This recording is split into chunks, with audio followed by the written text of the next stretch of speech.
C'est-à-dire qu'on était vraiment sur 76 km historiques, c'est pas Hervé Ballon qui me dira le contraire.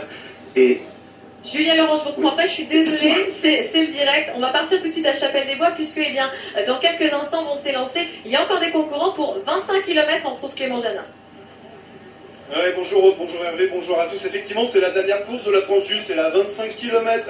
Alors c'est simple, il y aura 6 km dans un petit tour au-dessus de nous, là, il y a 6 km, et après ils reviennent par la boucle, ils rejoignent Chapelle-des-Bois pour 19 autres kilomètres. Je suis avec Julien Millet, Julien qui a le dossard 1 pour ce 25 km. Julien, c'est quoi votre ambition? Eh bien, essayer de finir dans les 10 déjà, ça serait pas mal. Et puis à voir, parce que ça va être pas facile, là, il y a un vent de face pour partir. Donc je pense que ça va partir assez vite et on verra bien. On a l'impression quand même, quand on a le numéro 1 et qu'on est devant et qu'il y a 320 autres personnes derrière vous. C'est très motivant, depuis une semaine là je suis très motivé, mais voilà, on verra bien si la forme est là aujourd'hui. La question de la Transju 25 et pourquoi pas la 76 bientôt? J'aime bien les petits parcours, j'aime bien partir vite, j'aime bien finir vite, donc voilà. Allez, on part pour 1 heure d'effort, c'est ça? Et ben voilà, à peu près. On croise les doigts. Merci beaucoup. Voilà, nous on va se décaler un tout petit peu, parce qu'avec mon caméraman Franck, puisqu'effectivement ils sont 320 là, vous les voyez derrière moi, ils vont s'élancer dans une poignée de secondes donc pour cette dernière course de la Transjurassienne. Alors 25 km, ça a l'air simple comme ça, mais finalement Hervé pourra vous le dire, on part pour un sprint pour les meilleurs, 1 heure d'effort. Pour les moins bons, et c'est l'occasion de se tester sur un parcours long quand même, les 25 km seront faits en à peu près 3 heures. On sent de la tension, il y a des personnes handicapées qui ont pu s'élancer un petit peu en avant et qui ont pu aussi partir sur cette piste. Voilà, la dernière épreuve, les concurrents sont presque prêts. Donc première ligne c'est toujours pareil,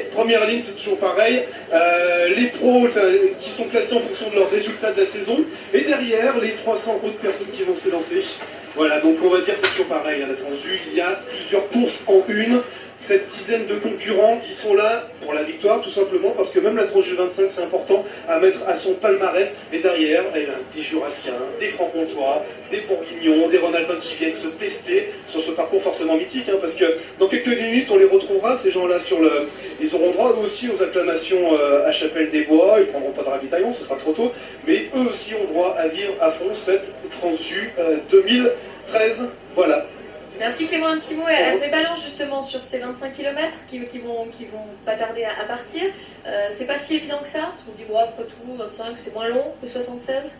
C'est moins long effectivement, mais c'est rapide quoi. Et donc il y a une course, en tout cas pour ce 25 qui sera un petit peu tactique sur la montée de Pré-Poncet. Et je dirais que c'est pour les meilleurs, comme l'a dit le participant tout à l'heure, c'est un peu la bagarre, donc on n'a pas vraiment le temps de réfléchir. Franchement pour les 5 meilleurs ils vont se battre du début à la fin à grande vitesse quoi, on peut dire. C'est une course plutôt pour les jeunes fondeurs? Oui, effectivement. Les jeunes fondeurs seront plus motivés pour gagner cette course et ils ont physiologiquement des aptitudes meilleures que les autres. Et ensuite on se destine plutôt sur la 76, ça vient plus tard. C'est un bon test aussi peut-être la 25 pour faire éventuellement la 76 l'année d'après? C'est un bon test et je dirais que pour les athlètes en tout cas de 18-19 ans, ils ont le temps de participer à cette Transjurassienne qui demande un effort, je ne dirais pas surhumain, mais c'est une autre discipline, une autre épreuve. On va regarder le départ, l'importance peut-être aussi du départ d'être bien placé sur une course aussi courte. En tout cas sur 25 km c'est important de se placer correctement et puis partir être devant. Et je dirais même sur voilà, une course de longue distance c'est aussi comme ça, il faut vraiment se concentrer, être prêt pour ce départ qui est important. On a vite fait de casser un bâton, de casser un ski et voilà, et c'est fini. Merci Hervé, on va retrouver Julien Laurent, désolé de vous avoir coupé tout à l'heure, voilà c'est les aléas, vous savez bien ce que c'est. Je vous repose la question, voilà, qu'est-ce qui va rester pour vous de l'image de cette Transjurassienne? Ce retour donc, au parcours historique, vraiment entre la Moura-Mout sur 76 km, on rappelle que les 2 dernières années, il y avait le fameux parcours de repli en 2011 dans la forêt du Massacre autour de Prémanon, seulement 40 km. L'année dernière, parcours raccourci avant la course parce qu'il y avait un énorme blizzard du côté de la Suisse, donc on n'était pas sur ces fameux 76 km. Cette année, on y est. Il y a des conditions de ski idéales, le soleil est là, la neige est arrivée finalement à point nommé juste quand il fallait.